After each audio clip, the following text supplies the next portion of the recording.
Right. Okay. So good evening, everybody. This is Guru Tom Pena, or good afternoon in mostly in the States. This is Guru Tom Pena for FMA discussion episode 343. And tonight we are blessed to have John Gentile and Jason uh, to be interviewed. So they're both FMAers. They are ex law enforcement officers, and they both of them collaborated with this movie, Wrist Lock.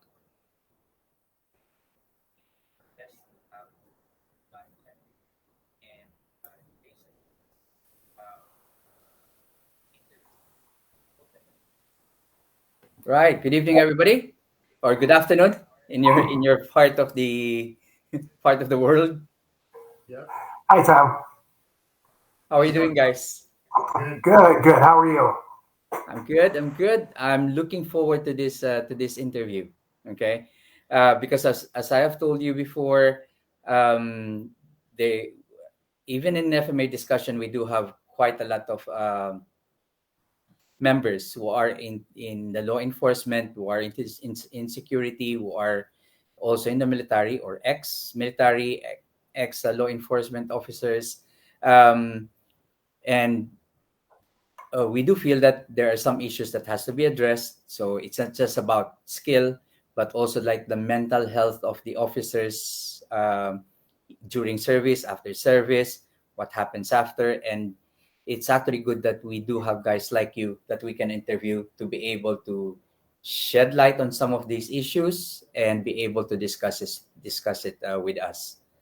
So before we start, I would like to thank both of you for coming in for this interview. Okay. And of course, good evening, good afternoon, good morning to some of you guys out there. If you're watching this podcast, please hit that like or the heart button. Tell us where you're watching from. And later on, if you got any question for either Jason or John, please put it in the comment box. Okay. So, to start off, would you be able, guys, to basically say how you started your journey into martial arts? Who basically inspired you to either to start in martial arts in general, or all like, or FMA as well? So, who would like to go first, Jason? I think that would be more appropriate for John. He is because I'm going to point, directly at him, and he would be my inspiration. So you should probably start. All right, we did the test yesterday. So I started in Filipino Kung Tao with an instructor named Joe Rossi, who was out of Connecticut and the East Coast. Prior to that, I was in karate. So coming over to the Filipino martial arts, Joe Rossi was a World War II vet.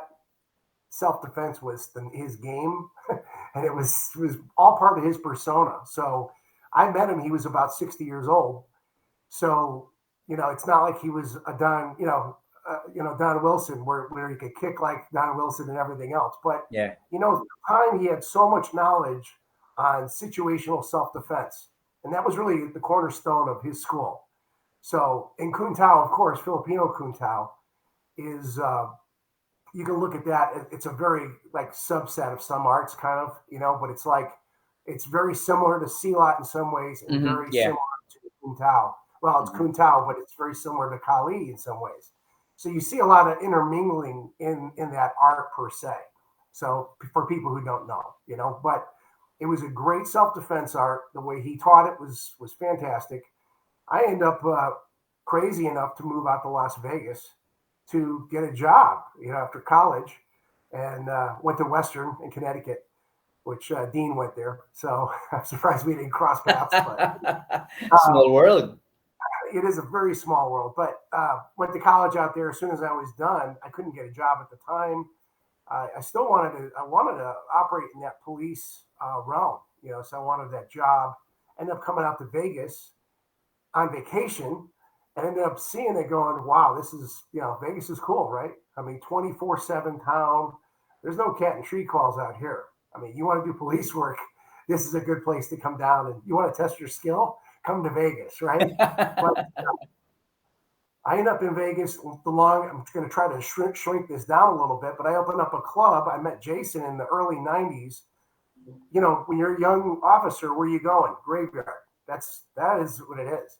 So we end up working graveyard together as officers. We end up working out of the same station. And Jason was doing Kempo at the time. So he started seeing some of the stuff I was doing. And he just jumped on board. And, you know, when I was there running the club, I started looking outside of my system or what I've been training in. And I saw that there was just a lot of good instructors out in like California. Mm-hmm. I ended up getting a hold of Larry Hartzell because back in the 90s, if you remember, hi Frank, if you remember back in the 90s, UFC came out. So grappling became like popular. Oh, yeah? So here I am doing a Filipino martial art, palms, elbows, nasty stuff, fingers to the throat, you know, whatever it takes to get out of a bad predicament. But you could not ignore that grappling was very viable. I mean, it was there. True. So I ended up contacting Larry Hartzell. Long story. Jason ends up coming to a couple seminars. He gets to meet Larry Hartzell. We train with him, the late, great Larry Hartzell, of course. And, you know, the long and short is the club ended after about 7 years. I brought in Larry Hartzell. I had jiu-jitsu guys, sambo, and I had Filipino martial arts. So we were still doing our journey of Filipino martial arts. But interesting thing about Larry Hartzell is if you worked at a workshop of his or a seminar, then we could easily say that, you know, he's got affiliation. Bruce Lee was his instructor. Mm-hmm. Larry always wore a singlet. He'd wear a singlet, a wrestler's singlet. So he didn't wear a gi, but he wore a singlet. And he did all these wrestling moves, you know. So you would appreciate that. But always in his seminar, he would do Kali. Kali Eskrima. Okay. La Costa from Guru Dan was his buddy. Mm-hmm. Or he would do Lameco, which was Edgar Salute. So, you know, fortunately for me, I was lucky to get in a couple seminars with Edgar Salute as well. Wow. And man, that guy was awesome. Again, another man that passed way before his time, you know. But ended up closing the club down. Jason and I would collaborate on, you know, all the defensive tactics stuff and the martial arts stuff. And Jason was big in the training in the police department. Mm-hmm. He actually, you know, took it by the horns and was trying to, you know, he was in it, trying to steer some of the training towards some of the things that we were doing, because you could see that striking, grappling, and weaponry, really, mm-hmm. you had to kind of know all those things. Yeah. You know, maybe boxing too, mob boxing or Thai boxing, you know, to make you complete, right? Mm-hmm. So officers really needed to know that. Jason knew that too. And so we would talk constantly off to the side and go, you know, these guys just, you know, what they're getting is okay. But as you will see in the film, overall, for most people, it's exposure training. Mm. And I can tell you that Jason did time on the mat. He wrestled, he struck, you know, he did the boxing for the police Olympics. I know I'm giving you a plug, but bottom line is, you know, he understood that. I understood that. So we really would, even today, we still debate it. You know, we mm-hmm. constantly debate where training is going for law enforcement. I mean, the community would want to know. Why wouldn't you want the best product for the community, you know? Yeah. And so that emerged a lot of discussion, and that's kind of where we went with that, you know? So we continued on that way. I'm, you know, obviously now I'm still training, you know, because when you retire, you got more time to train, and that's a good thing. That's a good thing, yes. Training groups, but I'm still training because it's okay. You should be. You have to keep your body going, keep your, you know, your stuff sharp. You have to train. I go to Guru Dan's a few times a year. It's fantastic. In Asano Academy, I'll give them a plug too. They're a great place. But like I told you before, my Bikini Tersha, I cross-trained with Bill McGrath, gave me my first. And Tuhan Bill McGrath was fantastic. And in the late 90s, he had a big group in Vegas. So it was the first time I got to meet him. And through the years, you know, right like today, Tuhan Jerry Wahagi. I spent some time training with him. Jerry's got a good group out of Salt Lake. geographically we're a little closer, so we get to spend more time. But good stuff. Good stuff. Okay. Thank you everybody for tuning in too. I see everybody firing up here. How about you, Jason? Well, as I had said, that's why I wanted John to talk about it first. Him and I, we met as young officers on Graveyard, the old Southwest Area Command for Las Vegas Metro. And, funny story with him and I, obviously one of the first things that he tells me and that you hear is he's got his own martial arts school, and happened to be just right down the street from our station. And, I had this, childhood, teenage Kempo karate background at the time, but was really interested in martial arts. Now, this is where John was really, ahead of his time, because we were all into the UFC in the early 1990s, and we're all asking the same question: which art is better? Of course, what we didn't know at the time was it was all going to come together into what we now know as mixed martial arts. Remember back then, this no holds barred. So, it wasn't just about, hey, is Kempo better? Is Brazilian Jiu-Jitsu better? Is wrestling better? Is boxing better? It's really a culmination of having a skill level and proficiency in all of them. And using what works for you. But we didn't know that at the time. So the funny story is, stupid me, I go to John and I tell him, I don't believe in that ground stuff. You're not going to be able to take me down. There's no way. All right, okay. And so we go to his school, and, I certainly want to try that out. And let's just say it didn't go real well for me. I found myself on my back and had no clue how to defend myself at that point. And, that's where I become John's student, of course, in the early 90s. And as he talked about, he was able to bring in a number of what I would consider legendary instructors. And all in all, what ended up happening is John became this well-rounded martial artist. It went well beyond the Rossi Kun Tao that he had started out with in Connecticut, and really blossomed into somebody that took seriously every aspect of martial arts. And for me personally, it was not only inspiring to me, but I really latched on to that, because my thinking at the time was, well, John's career path took him into undercover work. Mine took me into training. So, my goal was to be a TAC officer in the police academy and to actually teach defensive tactics at that level. And that's what I ended up doing. And all of it ultimately was inspired by my training with John over those years, and learning and then adapting what was adaptable to the police world. Okay.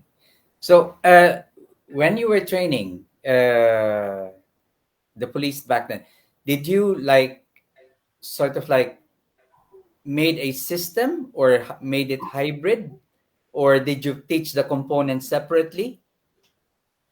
Well, I can tell you this. When John and I arrived at our department, there was a defensive tactics manual that existed that was written in the late 80s, early 1990s, okay? And it was very what we would consider today rudimentary. It was very basic. Of course, the old joke, and I think all cops would probably say this, that defensive tactics often just taught you enough to get your ass kicked and nothing more, okay? Okay. It really wasn't something that was put in place so that, you would have this well-rounded spectrum of skills. It was just very basic. At the time, we carried side-handle batons, so you would learn that. You would learn your handcuffing. You would learn some very, very minimal self-defense.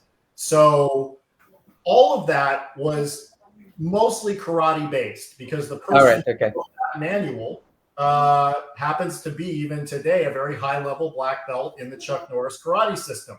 So that you'll find that very common in most police departments. If you look at their defensive tactics manual, a lot of what's taught is going to depend on who's in charge and what art they happen to study or feel works, which isn't always the best thing, because like I said, we believe in being very well-rounded and having that true mixed martial arts instruction, so that each individual officer, everyone who's 6'4" down to 5 foot tall, say 110 pounds up to 225 pounds, or whatever you are, different things are going to work for different people. And so that's true. And that is instructors, right? So to answer your question, even in that time frame, what ended up happening is John and I, and a lot of the things that were being taught at John's school and that we were learning from people like Larry Hartzell and a number of others, was adapted to our defensive tactics manual. There are, even today, are fingerprints from the Rossi Kuntau system of self-defense in our Las Vegas Metro Defensive Tactics Manual, and all of that came from John's teachings. I see. Okay. Wow. Brilliant. Brilliant. Okay. Before I continue, let's just say hi to those who are watching. So I'm saying hi to Nicole from Vegas. You got, is that daughter, wife? Or- Boss. Good one, John. and then you got Frank Shikowski from Connecticut. You Hi, got Frank. Jess Polillo from the Philippines. Eric O'Brien from Naples. Alvin Albano from San Francisco. Uwe Kramer from Germany. And you got the head honcho, Dean Franco, saying hi. Hello, everyone. Oh, alma Oh, mater. the wife or the boss, the big boss, Dean. the chief. So guys, thank you for tuning to this podcast. If you got any question, please don't hesitate to put it in the comment box. Okay. So one, because we were actually in training, and since John, you also like spend some time in the undercover. Well, of course, in the undercover, it's how often do you carry weapon during when you All the time. all the time? You try to figure out ways to carry weapons Okay. where you are, that's a different line of policing, right? But you have to, you don't have all the protections that you do in uniform per se, right? But you don't Yeah. have a target on your back either, right? Mm. So, you don't wear a vest.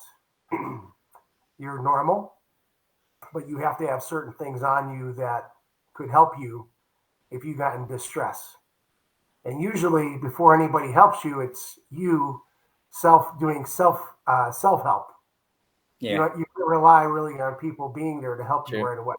So your mentality on that really, how we always talk about situational awareness. We kind of beat it down like on a Yeah. hammer. Yeah. When you're undercover, you get comfortable with what you're doing, and you get comfortable with bad guys. So whether you're working surveillance or you're working, let's say, actual, contact, you you have to have good verbal skills. You have to have Yeah, of good, course. good game, as they would say. And when you're doing that, you know, you also have an awareness of what, bad guys will have weapons. You know, That's true. bad guys, if they thought you were a cop, they would not like that. So Mm. you have to really, you have to know what you're getting into. You have to know what level you're going to be at. You have to know where you're at exactly. You have a cover team usually, but I can't give away all trade secrets, right? But I will say this: you should always have something on you that you can utilize. And Mm-hmm. a knife would not be my preferred choice as number one. But again, we're talking Kali, batons you don't have, right? You're not going to wear a baton if you're in plain clothes. Someone's going to think that's odd, right? Yep. So in reality is you try to just figure out ways for safety for yourself. Gun usually is number one, but Yeah. there's issues with guns. I'm not here to teach a gun class, but if a gun's not comfortable to wear and you can't wear it every day comfortable and it's not hidden and concealed, Mm-hmm. you're not going to wear it, So 99% of the time you're going to wear a gun. Okay. Right. And keep your mind clean and your body fresh to go because backup could be far, you know. That's the way it goes, and Yeah, that's true. have a good mouth so you can talk your way Yeah. out of Yeah, fights. you should be able to de-escalate situations. You You know, guys. you have to talk the game if you're going to do that. Yeah. But in regular and in uniform, still you still have to have a degree of you should have command presence, right? Which is right now I'm in charge. Sorry, but I'll treat Mm-hmm. you good. I'll treat you with respect, but I need to talk to you for a minute. Yeah. So you have to assert that, but you also have to have situational awareness. You have to have that thing of distance. how far someone is from you, Yes. and where am I putting them when I'm having an interview? Am I standing too close? Yeah. Could the person, pull my gun, from me? Situations don't tell you that. When that bad stuff occurs, it's over. It is over. Yes, that's true. There are some cases for sure when there's some warning signs, and those are the ones we always make fun of. We're always like, how could he not see that coming? How could he not, how could she see this not coming? There are definitely those where you see tons of warning signs and you go, what the heck's going on here? But then there's those that might be like, a traditional maybe car stop or maybe a stop where you're talking to somebody, domestic violence, Hmm. a lot of times we talk to the husband and wife or Yeah. whatever, right? But that's a heated emotional thing. You can't always Yes, that's judge true. how that's going to go. And, that's, I don't want to give away everything. But, in reality, your perception, you should always be having that. You're a martial artist. You're walking your family someplace. Know Mm. where you're going. What's Yeah. the reputation of the place you're going? Yeah. I know I'm going someplace bad or a little shaky. I want to go with friends. Mm. That's It's true. common sense to some degree, Yeah. right? Also, like sometimes it's actually worth doing a little research of the place where you're going to, so at least you know basically what you're getting into, just in case you get. Yeah, That's know right. the exits, right? Yeah, exactly, exactly. Okay, we do have a question here from Uwe. Um, do you teach in a combat shooting scenario? Well, I don't know if he's meaning are we teaching it currently, but we train in scenario based type stuff. So, we Okay. do we train on the range, but we also train in we all our whole career, as training has gotten better. Let's not mistaken, some of the things that we do talk about, but training we do think has evolved. It's gotten better. Is it where it should be? Well, we can argue that point. As far as shooting's perishable, just like defensive tactics. Mm-hmm. Got to make time at the range. You should shoot. If you're really interested in shooting, you should mix it up a little bit, moving and shooting. Uh, some barricade shooting. There's a lot of different shooting you can do. I'm not here to really preach all that, but you can seek it out. There's a lot of people who do it. But in police training, of course, we've had that. But we've had the scenario based training too, where there's interactive people and where it's shoot, don't shoot. Because, experience will make you better for the real thing, right? The Yeah, same that's true. martial arts, right? Yeah, that's true. Jason? Yeah, I would just echo basically the same thing. I mean, that's really what's most important is reality based training, and I'm not really sure where the question was what it was geared to specifically, but learning how to shoot and move and integrate defensive tactics and quite literally be ready for any scenario is always the goal, right? So yeah, you're going to run the gamut and train from the very basics, hopefully someday achieving some level of mastery, but always learning and ultimately being prepared for anything that comes your way. Because unfortunately, Mm-hmm. we might be given some minor details on a call, but when you arrive Yeah. on a dynamic scene, man, anything can happen, right? So Yeah. it's really True. about being prepared, which is why we really push the idea of training and how important it is through an officer's career. You never know it all, and you can always learn something quite literally every day. Yeah, and we said it Okay. yesterday. We had a question yesterday on firearms, and I was like, for Homeland Security, firearms are great. But if you only go to the range, once a year or once every other year, That's we're going to it. make fun of you because you're not Mm. going to be that great. You know, Yeah. anything that you do, you need to practice at. And we're running like to the film we came out with.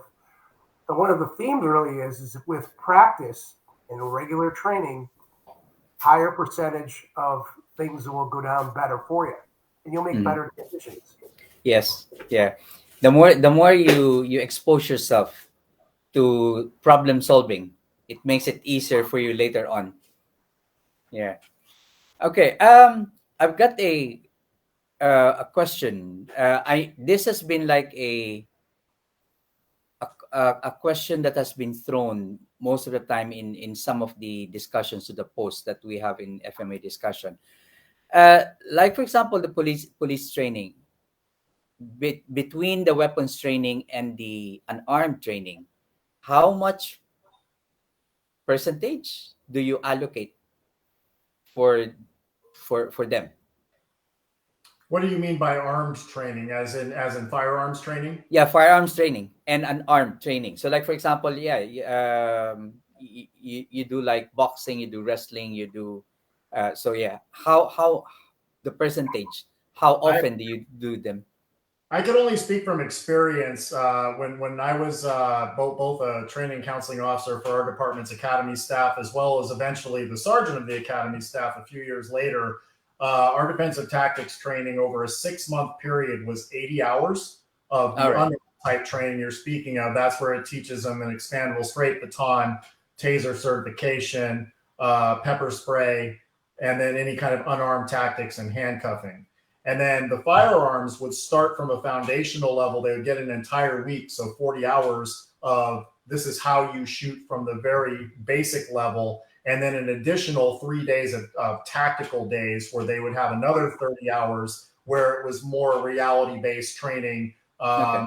Simunitions worked in there where they would actually utilize those skills and show that, they've actually begun to learn how to apply them. All right. Okay. The other thing I thought was good is we always had a couple SWAT days when you were a new guy, and you kind of sucked at that point. You really did. But the SWAT day was fun because it kind of worked you over a little bit, gave you an idea of some of the stuff that it's SWAT stuff, it's hostage stuff, it's moving type stuff. We use simunition, which when you get hit, it hurts.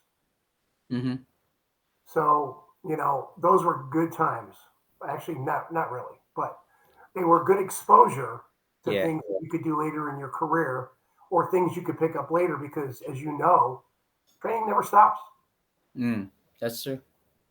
That's true. So it's those influences that guide you during your career. Okay. Um.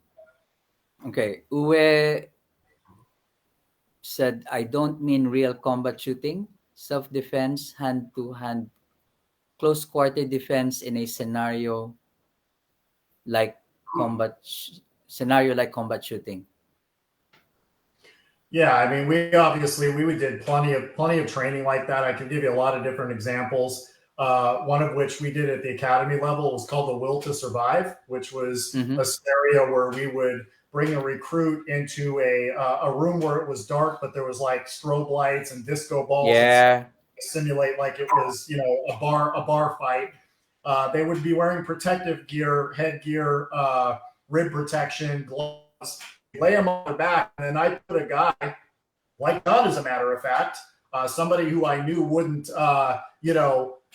lose it if the recruit got a few good shots in, but was good enough to run a scenario as an instructor, and there'd be a referee who would say basically go. And the way the recruit was graded was to say, okay, you've learned these different ground defense techniques like escaping a mount or passing a guard, et cetera, et cetera. And could they do those in what appeared to them to be a real life scenario type environment with somebody who's actually punching them in the head? And, another example to answer that question too is just your standard transition drills. How many times does an officer enter the danger zone thinking a suspect is going to actually cooperate with those verbal commands? Or maybe you enter in with, your handgun into the danger zone, and then you have to put it away, but then the suspect turns around and begins to fight you. Now you have to transition from, say, a deadly force option to a less lethal option or something even lower than that. Or you just have to use your hands, fists, or feet to fend that suspect off.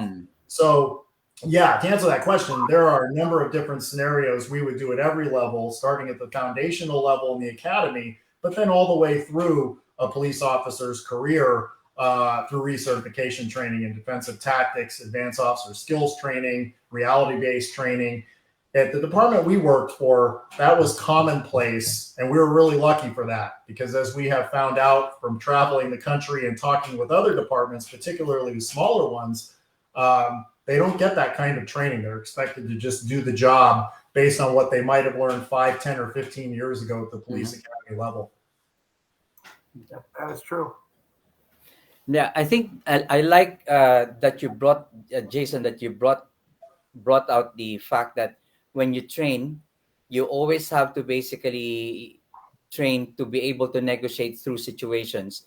Do you have to you do have like your decision making, the as with regards to using deadly force, less lethal force, and all those things. Because I think this is one important factor that needs uh, to be given to be addressed when you train, like for example, self-defense as well, even as a civilian, because you can't always use deadly force in a situation, especially if the situation doesn't warrant it. As John and I have already discussed this, it's not legally defensible. No, It's good. Yeah. we had that question last night, which was, and it's a valid question. Yeah. It's what can you do as a citizen? Well, we're retired, so we're citizens. And so we're all citizens, really, when you come to think of it. When Hmm.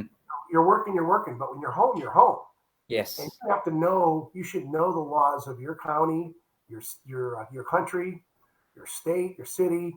Every one of them has different rules, so you have to Hmm. know that. Not only am I justified to use lethal force?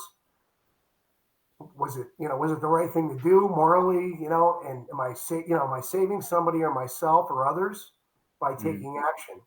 And then the aftermath of that, which nobody seems to talk about too much in the civilian world, is what the ramifications are going to be for your own In the life court if case. you up the ante quick, or you did the wrong thing, or someone fell down and if someone falls Mm. down and they get knocked out, they hit the ground, their head hits the ground. Yeah. But there's all kinds of scenarios you could what if it to death. But bottom Mm. line is know your uh, there's usually like either a last stand kind of law in some states in Yeah. the US, or what is deemed reasonable where you're at. So you should always be practicing what you do, but you should also be having some thought process as to preparation Hmm. and thought process as far as aftermath, because Yeah. not a lot of people talk about that. How do you position your one weapon? Where do you position it? I know a lot of people talk about it, but you know, it's going to be a fight if it comes down to that, right? So, Yeah. That's and your true. weapon can be used against you. And we actually show that in the movie as well, which really sucks. Oh yeah. Yeah. I mean, the one of the things that basically sometimes uh, surprises me is you get some people like advising somebody that if you feel intimidated, or you feel anxious, or you feel you're not safe in a particular place, or I should go through a place a place, is to carry a weapon. The problem is they don't train how to use the weapon. So one of the things that I always like tell them is, what's the point of you carrying a weapon if you don't basically train how to use it? You're going to end up being killed by the weapon that you're carrying. You get a bigger chance that this weapon is going to be taken taken away from you and used against you. So you basically have that, sometimes get to see those type of advices thrown in some of the groups. Well, like we always talk that situational awareness. If you're having that confrontation, and obviously against a knife, I prefer a gun, and don't hold it back from me. But it is what it is. It's just a better weapon, I think. But at the long and short is you should be looking at what kind of clothing the person's wearing, and if they may have a weapon. I mean, you want to know what they have, and those are cardinal things, even in law enforcement, is you're always looking at that belt line, belt clips for knives, holster kind of indentations in their shirt. Their shirt Hmm. may not cover it up. So even as a citizen, and you're going to have an issue or something, you need to pay attention, you know. And if you can, you should always have a route to basically get away. Um, you know, so that's Okay. distance is a big factor, right? So Yeah. you don't need to go up in the guy's face just because he closed the door on your wife.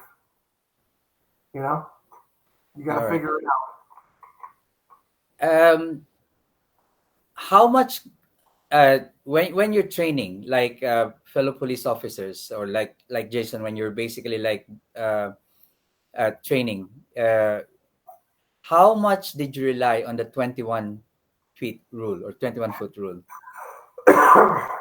Well, it's a concept that we did teach. Mm-hmm. It's a concept that's brought up in, depositions for Mm-hmm. shootings in reference to, an officer firing at a suspect who is armed with a knife. And it's constantly referenced within the law enforcement world as the so called rule.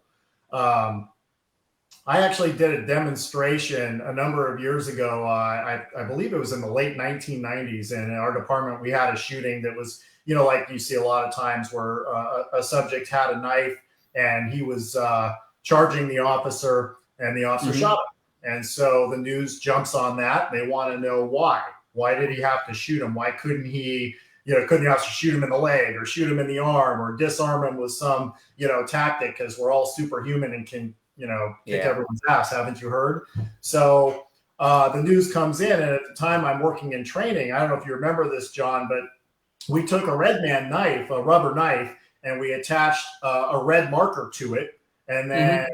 put a white T-shirt on a news guy, and their news crew is filming it, and we actually mapped out 21 feet, put a belt on him with a gun and a red man gun, and said, okay, we're going to start at 5 feet, then we're going to go 10 feet, then 15 feet, then 21 feet. I'm just going to rush you with this knife and see if I Yeah. can stab you before you get the gun out. And of course, the red marker on his white shirt would indicate that. And of course, he was a red marker mess by the time this was over and never got his gun, the training gun, out of his holster, and proved the point that, yes, when it comes to edge weapons, distance is a huge factor. Mm-hmm. So, yeah, to answer your question, we absolutely do train that. It's not the end all Yeah, standard, the adults, yeah, of course. but it is certainly something that you as a law enforcement officer should be aware of, because you never want to believe that, just like in the old Dirty Harry movies, that if you fire your weapon at somebody's center mass, that person's going to fall back 6 feet, into a window from the, Mm-hmm. the impact of the round. They're going to keep coming, and more than Yeah, likely, that's true. will still end up getting to you with that knife, even if they're Mm-hmm. mortally wounded. And Yeah. so officers need to understand. We would teach just a very, very basic tactical L, that we're not shooting in a straight line. If that person has a straight line attack, we want Mm-hmm. to move laterally left or right and shoot at an angle so that we Yeah. don't get that attack, in the Yeah, first place. exactly. All right, thank you. um have you got anything to add to that, John? No, it's the Tueller drill, right? In case anybody wants to look it up, the Tueller drill is what the 21-foot rule, quote, rule is. So you Yeah. can. There's plenty of information on the internet on that. Again, it's from a holstered firearm. So now, if you don't have a holstered firearm and your firearm is stuck between your butt cheeks, or your gun someplace else, or you violate the space that we always preach. Okay, don't get like within 5 feet. Talk from 5 feet. You're safer. Everything is violated when you're working every day.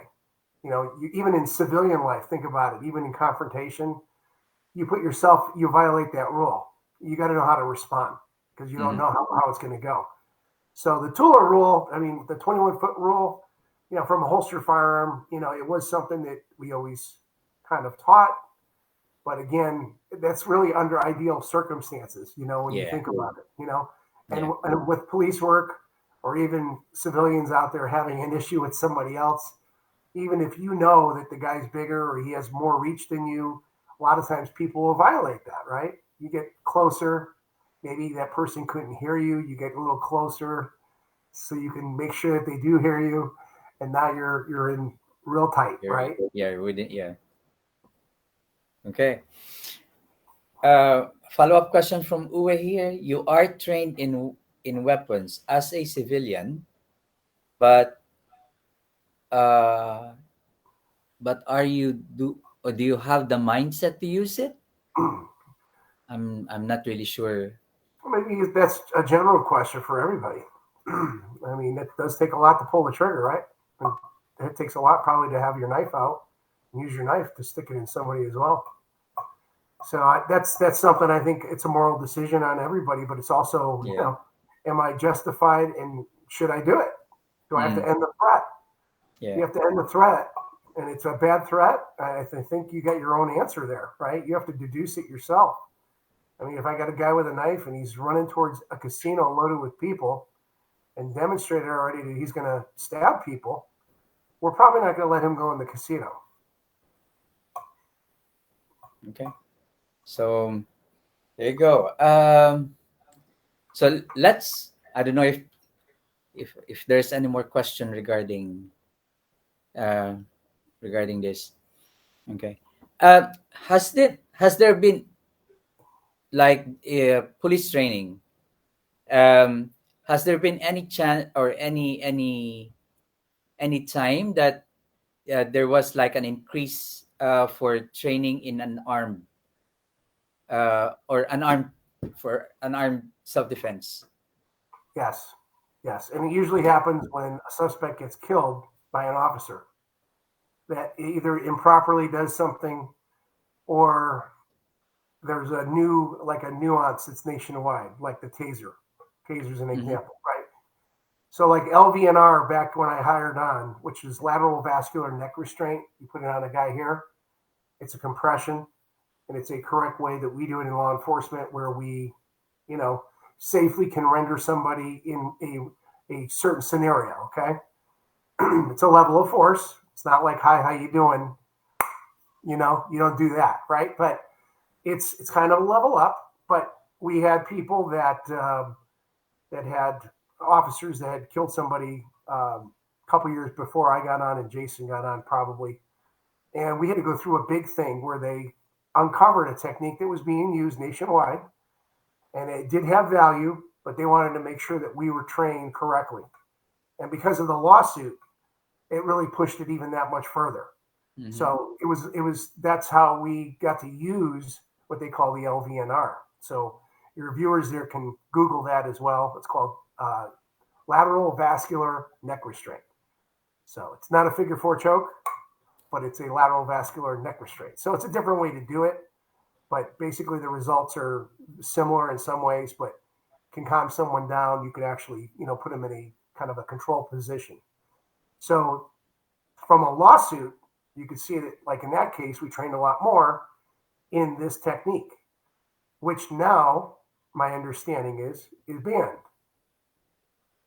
Okay, so that's things happen in society, right? Mm-hmm. We adjust, according. Usually, we adjust based on snippets of media, complaints from citizens, lawsuits, and officers killed. Sometimes officers get killed during the review. We find out there's a reason why they got killed, something that needs to be addressed within the law enforcement community, and we adjust.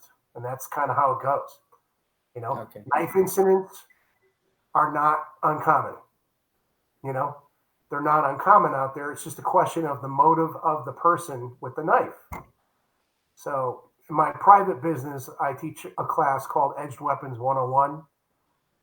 For instances, I teach one part of that class, which is you're getting the call on somebody with a knife, somebody with an edged weapon. What can you look forward to? How close should you get? Now you know, right? Mm-hmm. What other weapons do you have? Is a less than lethal option available? Could you do it? So these are just an average street cop has to know all this stuff. At least mentally, he's got to know it, so he knows how to Mm-hmm. prepare. Someone with a knife may have mental issues.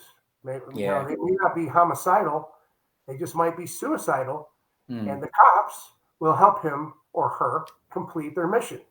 Yeah. That's You true. don't want that. You don't want that. Assisted suicide or something. Yeah. Wait till the cops get here so I can run at them with a knife and they can shoot me. Yeah. Not good. Not good for the Yeah. cop either, by the way. You got Of to go home, course. Of course. I mean, it is something that's gonna like bug you. It's gonna bug you for the rest of your life as well. So, And this is I think these cases actually have an impact on like PTSD on basically on a lot of cops as well, because you got that you went through that kind of like the dilemma. yeah, trauma. They call it trauma, or, Yeah. Yeah. having these impactful events, right? Jason can tell you more on that. Yeah. All right. So yeah. Um. Okay. When you do you advise like your officers basically to spend some time training, like to do personal training as well? So you apart from what you give in the academy. Well, I think that you could go two different routes with that. I know that there is, quite the movement out there because of the popularity of martial arts, in particular Brazilian Jiu Jitsu, for police officers on their own to go to a club and train. And the reasoning behind that isn't just for their own self improvement, but it is because they are going to learn techniques, skills, and abilities that they can use on the job. Now, obviously, you guys were kind of talking about reasons why you run into some problems with that, because cops have different rules of engagement to follow. And, Yeah. whereas you might be dealing with a suspect who doesn't have to follow any rules on the street, Mm. police officers have a use of force policy. And unfortunately, a lot of the techniques you're going to learn in a martial arts club or a Brazilian Jiu Jitsu gym or wherever is not going to fall within those parameters. So you could be setting yourself up for legal problems. My opinion, I think that agencies should be providing this training. They should have the responsibility to train their officers at a level of proficiency that prepares them to be successful on the job, to have successful use of force outcomes. And when that does not happen, then what you end up seeing is police officers, the motivated ones, the 5% that John will tell you, will then go and train on their own.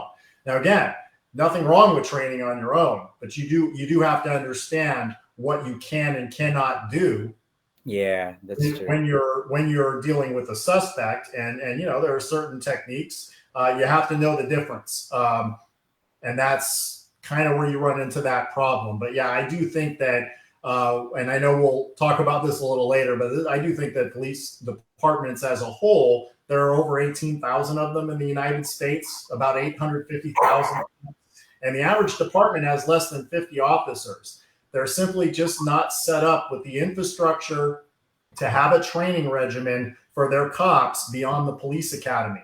So you end up having situations where police officers go 5, 10, 15 years and they never have any defensive tactics recertification training, and yet they're expected to be perfect on the street when they're performing in a use of force scenario, which of course makes no sense. Okay. Yeah, the other part to that is even their cardio and their, if you can't do a move for more than 5 seconds or 10 seconds because you're out of shape or you don't do it enough, you're not going to have any stamina. Yeah. A lot of times we're carrying 20 pounds of weight being on the street. You chase a guy and you grab him and he turns around, you got adrenaline dump. It means you're weaker. You have stress, you're weak. How does that play into, a real tactical or a fight? A fight could be the same way. Yeah. You have to be able to last. So going off what Jason just said, you have to have not only just technique, but you have to have some strength and cardio to go with it. At least the average strength. Yeah. Yeah. So I'm a believer of both. You should, because I think the martial arts, the name of the movie, of course, we have the use of force, the origins of use of force, martial arts, right? Martial arts can contribute a lot to your life as a whole. Think about it. You have a bad day, you go train. It's nice, right? Doesn't matter what art you train in. You don't have to train in what I train in, but you train to make yourself, you're regular. You train regularly. It's good for the mind, body, and soul, really. I mean, That's true. And what do you get from that if you're going for any kind of career? Well, you get leadership skills, right? Mm-hmm. Think about it. You become more self-control. You have confidence. You're maybe more confidence. Maybe you were quiet. Because those are the ones you got to watch, right? But you develop attributes from martial arts that will help you in life. And so I take that as being that, but you could take that as far as, okay, I want to be a cop. Well, guess what? Just because you want doesn't mean you will. But you have Yeah. to, if you're in martial arts and you're training regularly, it will help you in any part of your life if you really think about it. Self Mm-hmm. control, the confidence, the abilities that you increase. Maybe you develop friendships in a healthy way rather than being at the bar. Right? There's a lot of bars may not be bad. I'm not trying to outlaw them, but there's better places you can meet people and Yeah. have that camaraderie. It's much more healthy and gives you things that would be really beneficial if you were in law enforcement. And that's kind of the draw that we make to it. But think about it, in anything, it's good for Mm. you. So Yeah. that's why we preach a lot of that. And if you're already in law enforcement and you think you're behind the curve, why not do something that's healthy for you and do Yeah. something that will better yourself, even if you're close to retirement? Start getting more involved. Get your mind right, because a lot of people are cynical when it comes to training, right? How many times you go, excuse me, guru, but you are using two sticks. I'm not going to walk down the street with two sticks. You heard it. Everyone's heard it, right? Uh, Mm. excuse me, guru, question. I don't want to offend anybody, but I'm not going to be walking down the street with two knives in my hand, blah, blah, blah. And of course, you have to waste time telling them it's a training methodology, it's a way of training. Don't view it as like you're going to, I'll outline it and I'll go, listen, we're going to do some double stick work, but you have to, um, you know, kind of tell people that, right? You need to kind of win them over. Yeah. Okay. And you are in a dojo and not a dangerous place. Well, that's true too. That's true. Good point. Good point. Okay. Um, without being disrespectful, okay, to arts, okay, like as a police officers, for example, whether you're going to be like incorporating it within the infrastructure of your training in the academy or outside or personal, have you got like any like uh I would say like a list of martial arts that you would go for and not go for? Maybe because of like admin reasons or something. I Well, would want to say no to that question. I think that if we've learned one thing, and I know that it's one of the common attributes of what Bruce Lee would always teach, right? You try to Mm, learn as much as you can from each art by exposing yourself to every true. art, and then take what works for you. So I wouldn't want to be disrespectful to any particular art. You could take an art like karate, and it's going to teach you the very basics of striking. Mm, As a police officer, you need to know how to strike. I mean, yeah, plain and simple, you need to know how to defend against strikes. You that's need to right. know Yeah, how to have accuracy. yeah, So that's true. I think you can pull from different arts regardless of what they are. I mean, I know that people are going to today in today's world, they're going to lean toward BJJ and wrestling specifically, maybe Thai boxing as well, just because they're a little sexier when it comes to martial arts today. They are seeing them work in competition. Mm, You see less of some of the other arts. But yeah, I mean, I think that your average cop might even look at some of the stuff that we see Pakiti Tersha practitioners doing and say that's not applicable to the job. You can't teach a cop how to do that. And of course, somebody like John or Jared Waihangi would tell you, well, that's simply not true. There is a ton of great stuff you can pull yeah. from there that will probably save your life. So yeah, I really think it's a culmination of everything, don't you guys? Mm-hmm. yeah, I John? think we do. All of us have some subjectivity, even though we all claim to be open-minded, right? But if you lump it into categories, like for an officer, I would say I don't categorize it as like one system or one art. I think that's really, you know, most Filipino martial arts have a lot of commonality versus one being the best over the other, right? There's a lot of things that are very common, but that's why you can train in different Filipino martial arts seminars, right? You can go to them and go, okay, it's different from how we do it, but I get it. You can kind of like learn that way, right? But I think everybody has their preferences. I would say, just going off of what Jason said, he's absolutely right. But you have to have a platform of striking, some kind of way to strike. You need to have a platform of wrestling and grappling. And you should have a platform of the unknowns, which is, it could be scenario-based, or it could be edged weapons, could be impact weapons. We carry batons. They're part of the duty belt. So you do have baton. So single baton, straight baton. When we hired on, it was the PR-24, which is also known as the Tonfa. Tonfa, yes. That was years ago, and now I'm giving away my age. But the long and short is, even with all those tools, you got to know how to use them.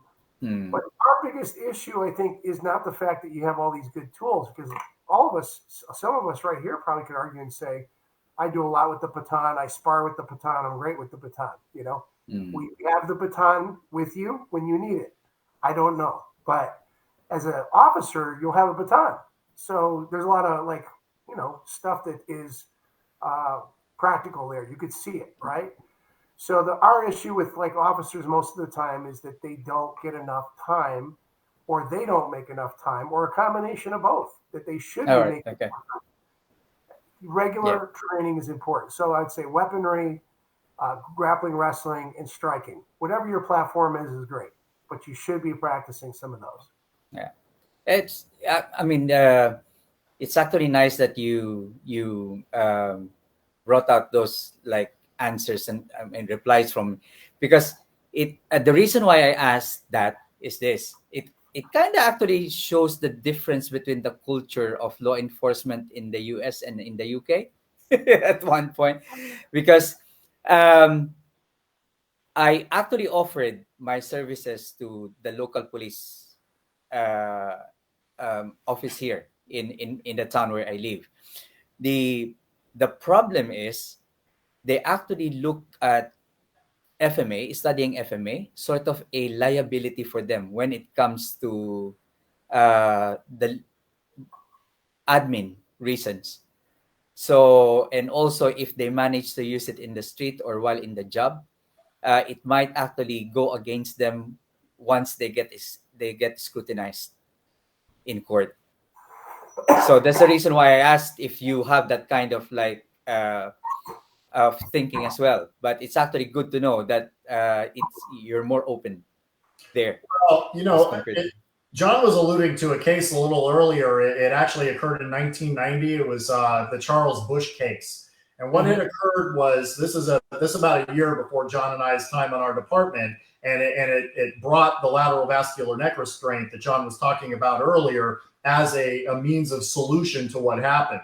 Essentially, a team of ICE detectives were serving a search warrant in a downtown hotel here in Las Vegas. Charles Bush was a pimp. They had a warrant for his arrest. They went into the apartment, encountered him on a couch, and the fight was basically on. One of the officers did a chokehold on the suspect, meaning, of course, he put that bony part of his forearm directly on the throat of the subject until he complied, and it ended up killing him. Thus, the lateral vascular neck restraint was brought forth on our department. But to show you how the administration you're referring to plays into this whole thing in modern times today, 17 states currently have banned the use of the lateral vascular neck restraint as a result of the George Floyd murder. And that's a knee-jerk reaction, taking away a really good tool that studies have shown, both in training as well as real-world application, have not even caused a single injury to anybody, because it's two completely different things. Yeah. But because of the politics behind it, administrators throughout the United States have banned any kind of hold by putting your arm around someone's neck, which is really bad, because you have to figure there are times where you need to be able to establish control. And it is a great technique, especially when you're doing a two-man arrest team. But unfortunately, here in Nevada and 16 other states, it's no longer able to be utilized. So yes, we are open to those types of things, but it's still a grind. You are still trying to convince those in the higher echelon of police executives and you know the like to see what we're seeing as police trainers. Yeah. But it's always a battle. The other side of that too, and I know what you were saying about you're offering up your services to help out the police, and you know that is gracious, of course, right? To be able to do that, and I'm sure that they would benefit. And like many of your viewers probably could offer a lot of good training to police, but they have policy manuals and rules that they have to follow.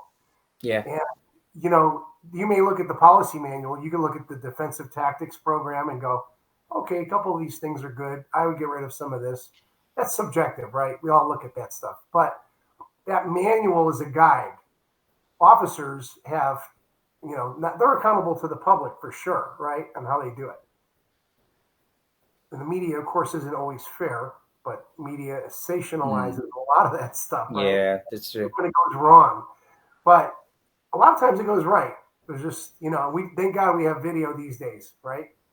A lot of our officers now have cameras. I think it's good for the officers. But getting to your point, if you're out of policy, it opens the doorway to all kinds of stuff. And now, go off of what Jason said, just to give you just a short story, I had an officer on the strip. Guy went crazy. He actually went up to the cops who were having lunch, runs away, tries to break into a car, has some real erratic behavior. It's really not of this planet, just going crazy, okay? The one officer has been chasing him.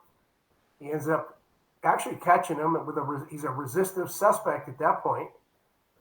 Who knows? He could be a medical type scenario, right? But he ends up trying to detain him. It kind of manifests itself to where it gets violent and they're on the ground. The officer puts him in a rear naked choke. Good, bad, or indifferent. You know, it is what it is, right? Puts it on him. He gets him in control, takes him in custody, and about some period later, you know, the man is dead, you know. How is he dead and why is he dead? Well, everybody that's against the officer is, you know, you put him in this this rear naked choke, which we know that can knock you out, right? But it's not authorized by the department. Okay. In that instance, he set it on film. So I'm just giving you like a for instance on that scenario. So he said it. You know, we can argue whether or not he should have put that on, but the guy was definitely fighting when you see the film.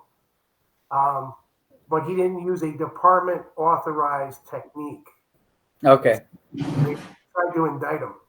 This is in Las Vegas, so you know. So you got to be careful. You have to operate within what you have.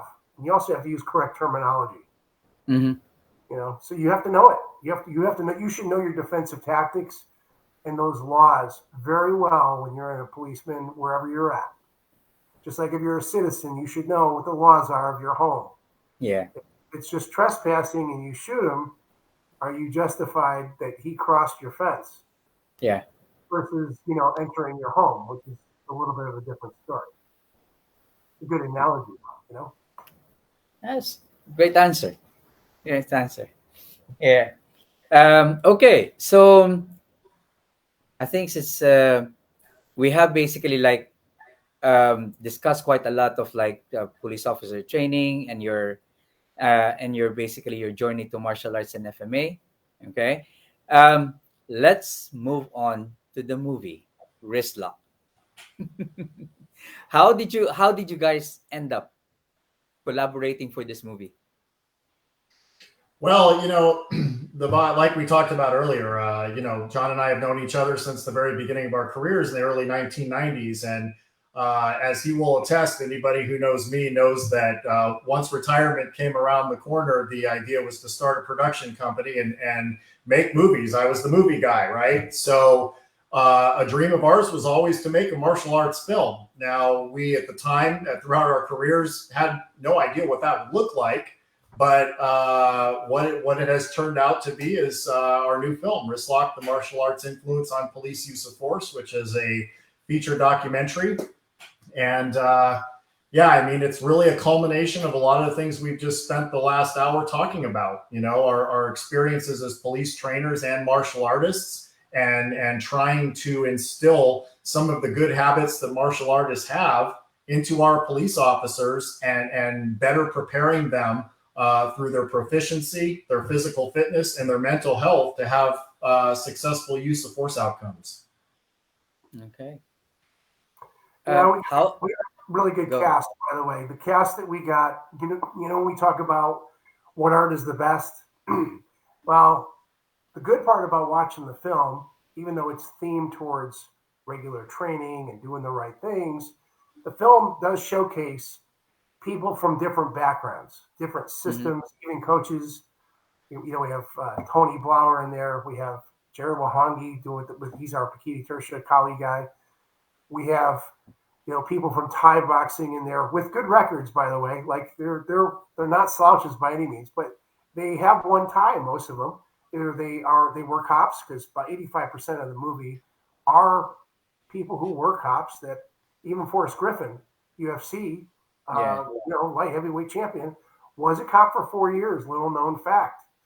Spoke very good on the film, and of course, it's all good, as they say. So when you go through it, Eric Paulson, another big name. He was, one of Guru Dan's top guys in Larry Hartzell's, and he's big in the submission wrestling world. Former Shudo champion from Japan. He does a great job as well.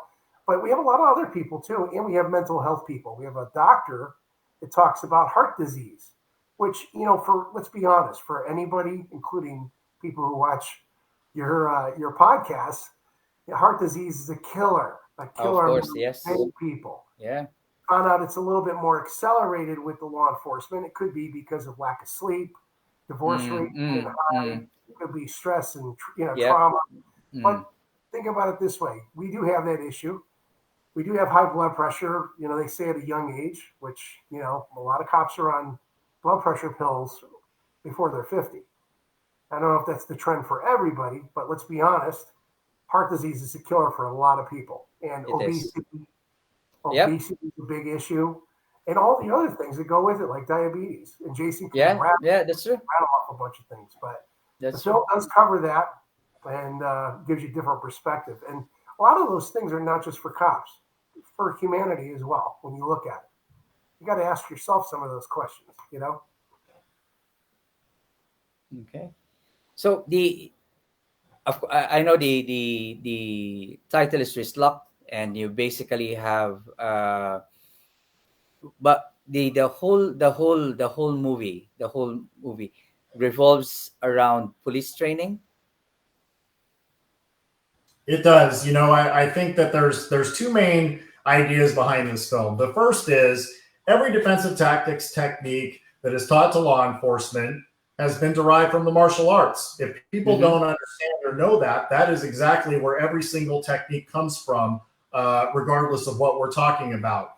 So knowing that, we came to this idea that, martial artists, why are they good at what they do? Well, they're disciplined, right? They're very dedicated.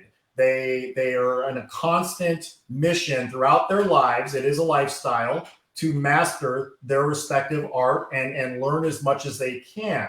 Um, why do police officers not have that same mentality when they are utilizing martial arts techniques taught to them through their defensive tactics lesson plans for their individual department, on the street in real life situations? Mm-hmm.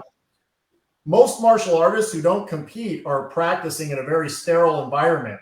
A police officer is actually using these techniques in a situation where there are so many variables, environmental variables as far as how the suspect's going to react. Are they armed? Yeah. What level of training do the suspects have? And you have to be able to handle any situation, making a split-second decision and being right 100% of the time. In the academy, we used to talk about you have to go through your entire career undefeated. No fighter in the UFC ever goes undefeated, right? I mean, Yeah. maybe a couple, but for the most part, there's always a loss or two, even on the greatest of all time. Mm. But a police officer has to be undefeated, because otherwise you might not go home that night. So Yeah. that's That's the true. one premise, right? But the other thing is this: we feel that as a police officer in a use of force situation, there are three important factors that have to be present in order to have that successful outcome that both you and the public want to see. The first is defensive tactics proficiency. The second is physical fitness, and the third is mental health. If any one of those three factors are not present, meaning you might have compromised mental health, or you're obese and out of shape, or your technical proficiency, is as low as it's ever been since the police academy, then the chance of having a successful use of force outcome diminishes significantly, and that's a problem in any police department, nationwide and worldwide. I see. And I guess all the things that you've said, all the three factors, doesn't only apply to police officers. Civilians can also learn a lot from this movie that you made. Yeah, Well, in truth, I think we have pointed this film more towards the civilian population than we have the police population, because, quite frankly, police officers they're a very cynical audience, a type personality that isn't always open to learning. They always want to believe that they can kick everybody's ass, that there's nothing wrong up here, and that, their physical condition is good enough when it really is not. Okay, a lot of them are in denial. But what we hope to do with this film is show a mainstream audience what the truth is behind police training, and where the deficiencies are, and where they can be improved specifically. And we do that through a hook of martial arts, because we know a lot of people have trained in martial arts. They understand the concepts behind things like karate, boxing, wrestling, BJJ, judo, etc. We have covered all of them in this film and shown how they have influenced police training over the last number of decades. Wow. Okay. Have you got anything to add to that, John? If anything, it is a message that if you train regularly and train with some good material, wherever you're seeking your training, and you continue to do it, you'll end up in a better situation no matter. You'll make better decisions. You'll have all those, and I believe martial arts brings in a lot of those things of confidence, being humble, modest, approaching things the right way. And if you have to act, at least if you've had training, no matter who you are, you're going to be able to act when that time comes. Maybe it will do something more than the average person would do. And so when you do that for your family and for your job, practice and being regular is a big deal. We all know from running dojos how it goes, right? The door just revolves. You see a person, they're there a month or two, then they flake out. You might see them 6 months later. Where have you been? But it's something you have to stick with. If guys that are our age that have been practicing martial arts for a long time, it's a lifestyle. So that lifestyle would translate into some real positive stuff for anybody. Positive goals, good outlook in your job, best you can. Self-control where you don't get angry. Sometimes that anger can bring out the worst in somebody. So, and a good place to be. Because I think it does keep our minds active and keeps us healthy on the outside.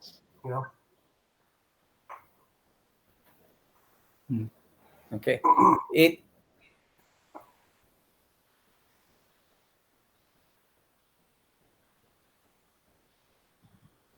Sorry, my internet I think just got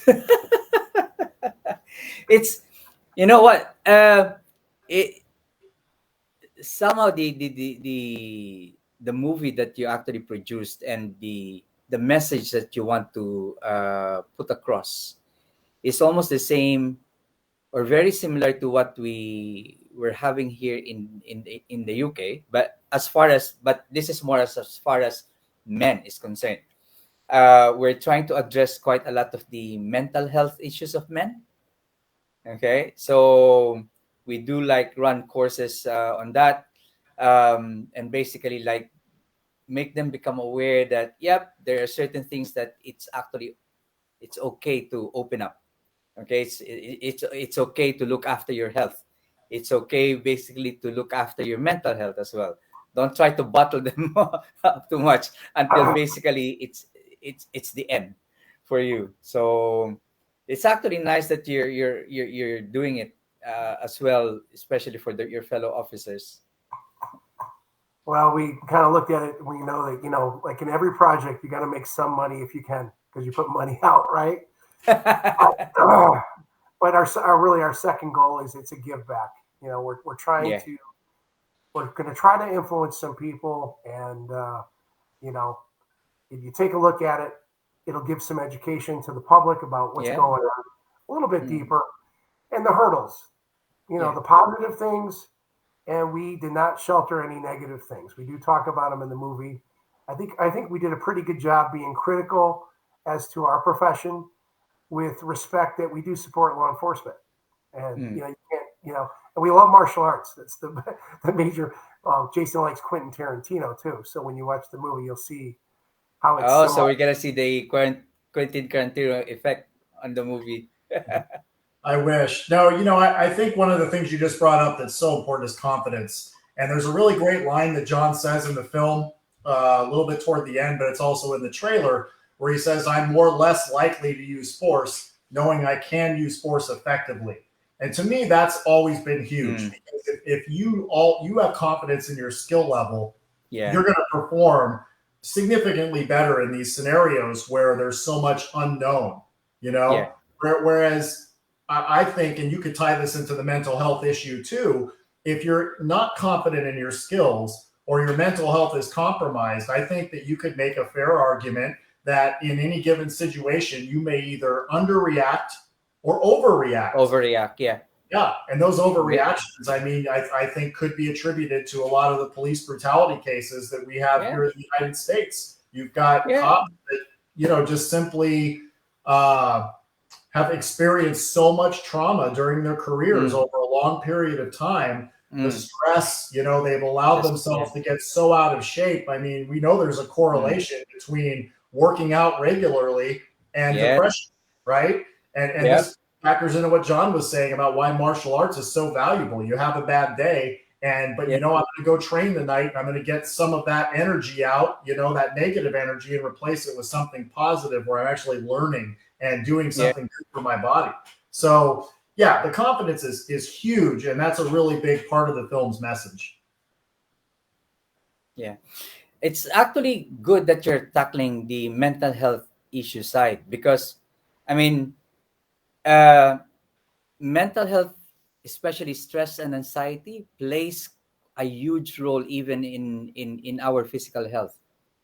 It basically they basically like bounce to each other. So you could start off with having like a physical injury or a a physical health issue that will basically start giving you stress. That will start giving you anxiety.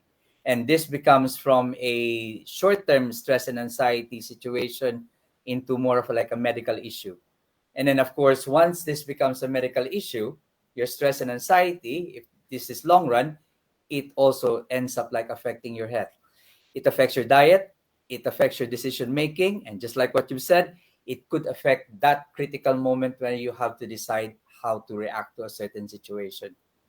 So, well, we have a segment in the film on a guy named Alex Salazar, and there is an entire chapter in the film that's spread out into 10 chapters, and there's one dedicated to mental health, the mind. And the reason we chose Alex to highlight is because he's a former Los Angeles police officer, and the scenario you just described happened to him very early on in his career. He was injured during an incident. He is a Hispanic officer, and the suspects in the incident that injured him were also Hispanic. But once he recovered from the injury, he was so traumatized by what had occurred because of the helpless feeling of what occurred to him and the significance of the injury that when he ended up coming back to full duty a year and a half later, per him, he started to look at Black and brown people as a threat and stop violence in this color of their skin. And ultimately what that led to is somebody who was thrust into the circumstances of the riots after the beating of Rodney King. Yeah. He was part of, as a crash officer, he was part of the Los Angeles Police Department's Rampart scandal in the late 1990s. Ultimately, he was involved in a domestic violence situation with his wife and had to resign from the department. But it wasn't until a year later that he read a book called Cop Shock by an author named Alan Cates, who finally put the connection between PTSD and law enforcement, that he went to a psychologist and was officially diagnosed with the PTSD he likely had and incurred 10 years before from that incident in 1991. But it affected him his entire career.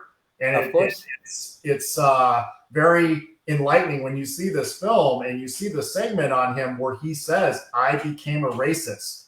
This was a Los Angeles police officer telling you flat out that he was doing his job based on the color of skin, which obviously is not what we want to happen. Yeah, right? Exactly. So, yeah, no question that the mental health issue is huge. And, you know, as part of this film, John and I thought it was really important to ensure that that was covered because it is a big part of use of force decision making. Yeah, that's true. That's true. And since we're basically talking about mental health, we normally recognize that basically part of our survival skill is fight or flight, right?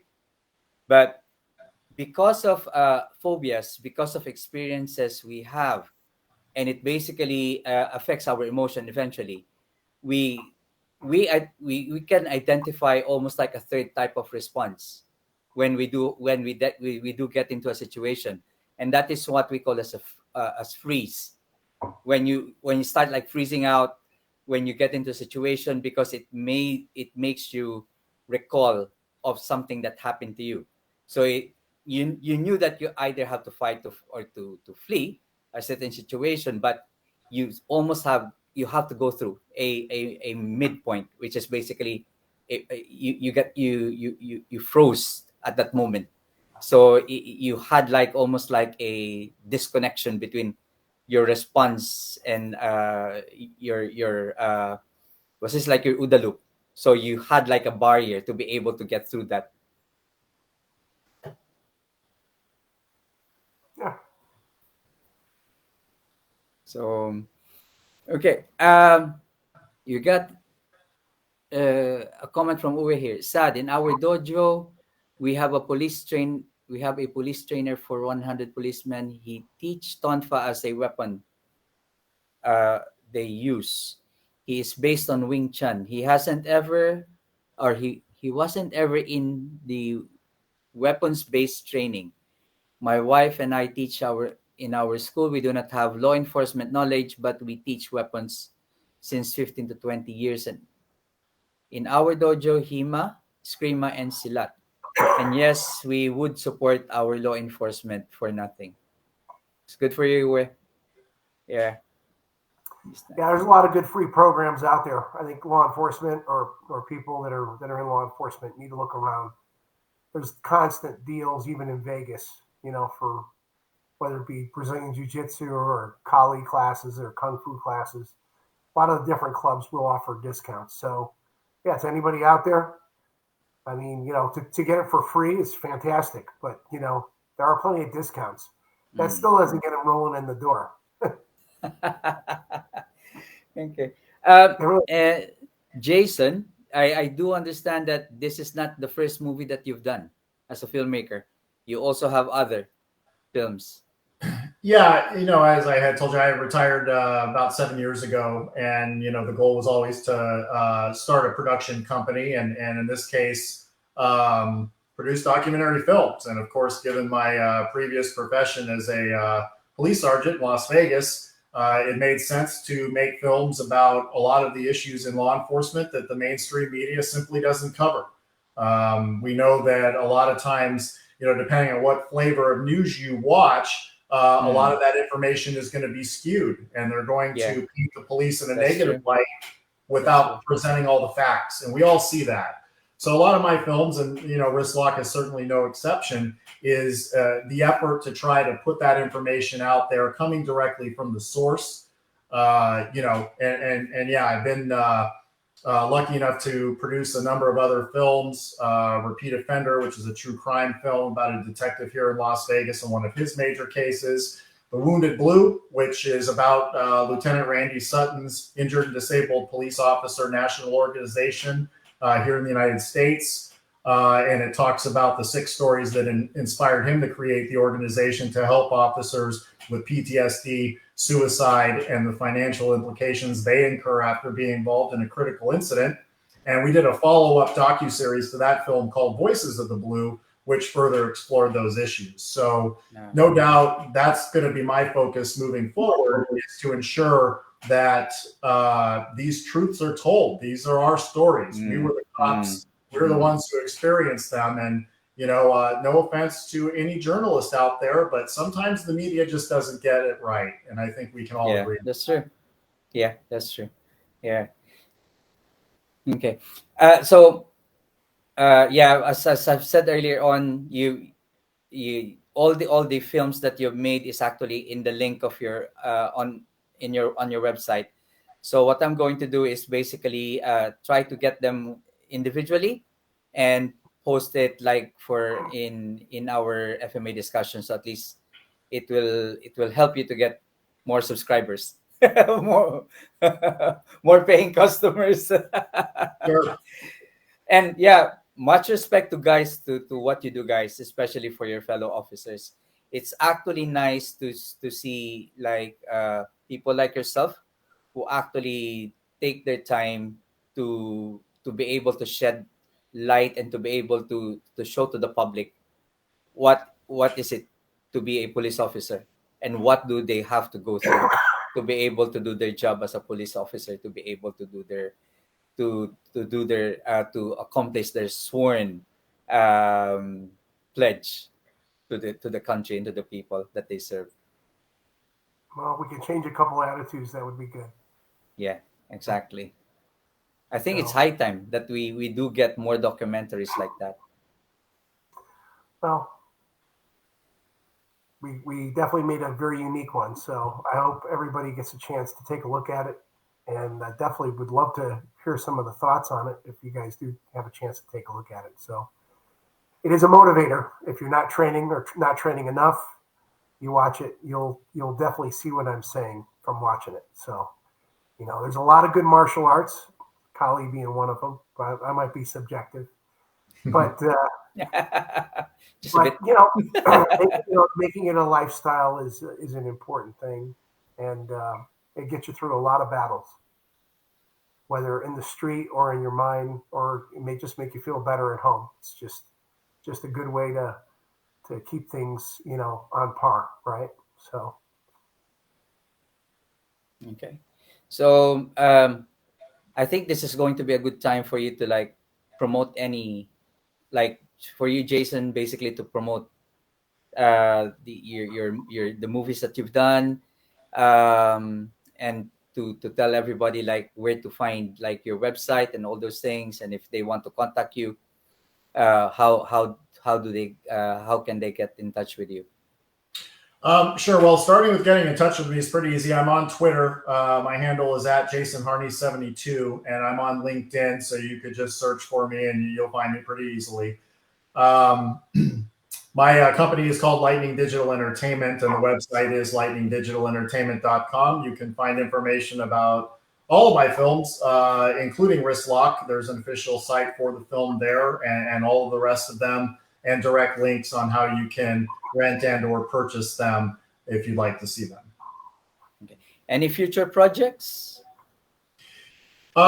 Right now in the cards, looking at a number of different projects. One about telling some of these stories about cops involved in critical incidents, but through the lens of the police family. In other words, how it affected their spouses, their children, and their significant others at home while their loved one, first responder, was going through all of this trauma, both at work and then bringing it home. So we're looking at doing a project that will kind of follow that.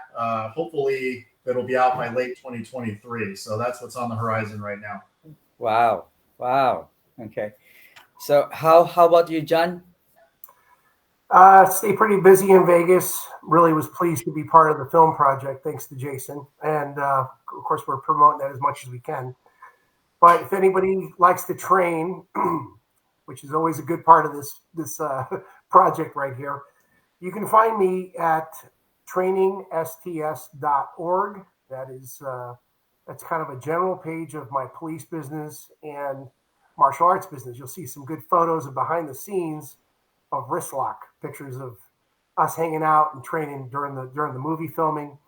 Also, you can reach me at Sensible Training Solutions at yahoo.com. I have a small group in Vegas under the banner Rossi Fighting Arts Academy, and we train a couple days a week, and I do some privates on the side. So if you're ever coming in from UK or from other places, we'll take drop-ins. You guys can just, we'll figure it out. But our page is on Facebook, and we have some photos and things there too, and plenty of wrist lock stuff on that page as well. Yeah. You can't escape wrist lock. I mean, the next time that I go to the US, I now have more reason to go to Nevada. Not just the casinos, which will take your money, but you can come visit us. No? Save your money. I know where the good food places are too. Oh, that's good. That's nice. I actually don't I just want to basically experience going inside the casinos and everything, but I don't gamble, so I'm good with that. It was a gamble for Jason and I, but it worked out pretty good so far. No, thanks for having us. Thank your viewers for having us on here. Whoever watches this, we appreciate it. And if anybody has a chance to press the buy button and watch that video, we'd love it. So. Oh yeah, definitely. So after this interview, actually, this podcast is going to be downloaded by Dean, and he's going to upload it in YouTube as well. So I'll send you guys the link so that you can actually you can share it to people who basically you think would love to watch this podcast with you. So yep. Yeah, like I said, we got a great cast of people in it. Some people may know some of the people that are in the movie. That's great. Some people you might not know, but everybody did a really good job and put their hearts into it. So, it's a heartfelt project. So, all right, that's good. So, I mean, part of just to wrap up this interview, we normally ask this to our guests. What can you give us an advice to the FMA discussion community? It can be anything about training or about lifestyle, about FMA, but what can you give them as an advice? You want me to go first? I guess I could. If you're going to teach classes for, you're going to have law enforcement in there, you're going to have military people. The empty hand versus knife is about the most realistic, practical area that they appreciate because they have so many other weapons and tools. Baton's good, but empty hand stuff versus weapon is really there's a need for that. And if you want to win over your class, a good instructor or coach needs to look at their audience to read them. And if they know they got law enforcement people in there, it's going to be, not so much crash, kill, and destroy, but come from the art and just bring some things off the art that they can use tomorrow. So they like empty hand versus knife, empty hand versus baton. Maybe you do show those things, but I would say, those are some critical things. Because remember, most of them don't have a lot of, some of them, if they come to your classes, those are probably people that are in the lifestyle. And that's a plus, right? Because Filipino martial arts and silat, some of those arts are just not as popular in terms of Brazilian jiu-jitsu and, some of the wrestling. So, but empty hand versus knife and empty hand versus impact weapons, they can see the value. You'll win them over a lot easier if you can give them some of that in your program. Okay, thank you, John. How about you, Jason? Well, for our film Wristlock, the martial arts influence on police use of force, there are 17 people in the film, and so many great contributions that come from people like, the aforementioned Tony Blauer, Betsy Brantner Smith, Forrest Griffin, Jared Waihangi, Ray Bashirs, Mike Bland, and the list goes on and on. But I just want to say that first off, when as a filmmaker, when you're making a film like this, what you need is you need a star. And that person is on this podcast with us, John Gentile, somebody who is so deserving of that role and incredible in what he did in this film, both as what he would refer to as stunt work, letting all these people toss him around and do techniques on him for the sake of demonstration for this film, so we could show the audience martial arts and how it influenced police work. I mean, it was really important that John really owned this, and he does that on screen. And I'm so excited for everybody to see, what the culmination of 40 years of training in practically every art on this planet with some of the most legendary instructors that we've ever known all culminate into a performance on screen. I really think is something special. And I'll say this, in terms of advice, police officers are hired from the human race, right?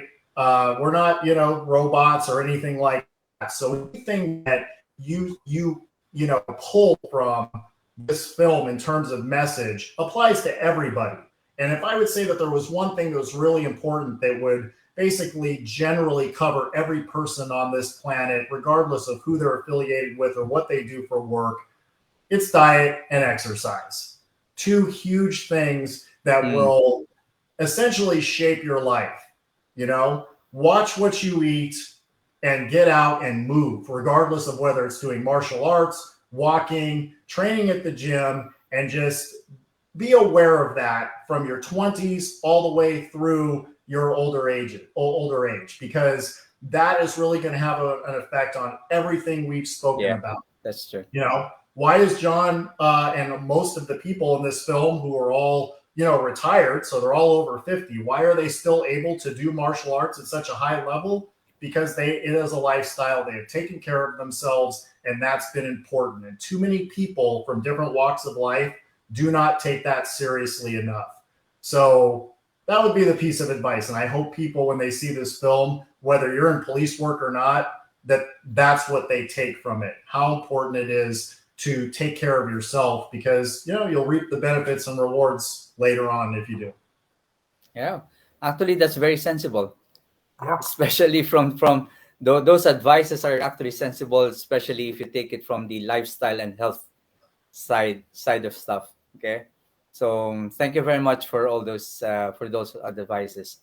And I guess if you don't have any more question, guys, time to wrap up the interview. So I would like to thank Edgar actually for linking me with John. He was the one who advised basically to. Edgar's great guy. Yeah, great guy. Good guy. Yeah. ADF, his San Jose program is out there. We'll give him a plug. ADF. Edgar has a lot of good classes going on up there in San Jose, so we'll give him a shout out. How's that? Yeah. Actually, I met him February when I was in California. Yeah, excellent guy. I used to see him at Inasanos, and I didn't know who he was, but he always seemed like real friendly and mellow. And we kind of low key, very low key. Oh, very low key, very low key. Got a good program going on there. Keep it up, Edgar. Yeah, always got to be up on him. So yeah, and in behalf of the FMA discussion moderators, I would like to thank you, both of you, Jason and John, for being our guest for episode 343. And good luck to all your endeavors, especially in helping the police officers and bringing their story out to the public. I think what you're doing is a gem for the officers, and it's high time that the public get to understand basically what the police officers go through. Yeah. Thank you very much. Fully agree. Thank pleasure. You, it's a pleasure. Okay. Stay safe, guys, and maybe till the next time. You never know. Yeah, exactly. All right. Enjoy the rest of your day. Enjoy the rest of your week. Okay. Thank you, Jason. Thank you, John. Thank you, Tom.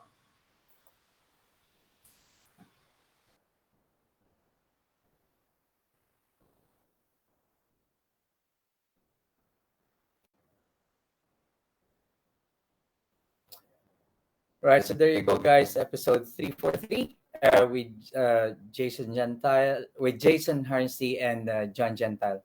So I think this this weekend Dean has an interview, and also reminder, Dean and Brandon will have a Zoom session together. I think this Saturday, and then next weekend, Sunday, the November 13th, it's gonna be me and Magino Danny Durrell. So in our Zoom session, we're gonna be focusing on the doble baston, okay, or maybe doble espada for Coach Danny. But hope to see you guys there in our Zoom session. Enjoy the rest of the week. Have a nice weekend as well.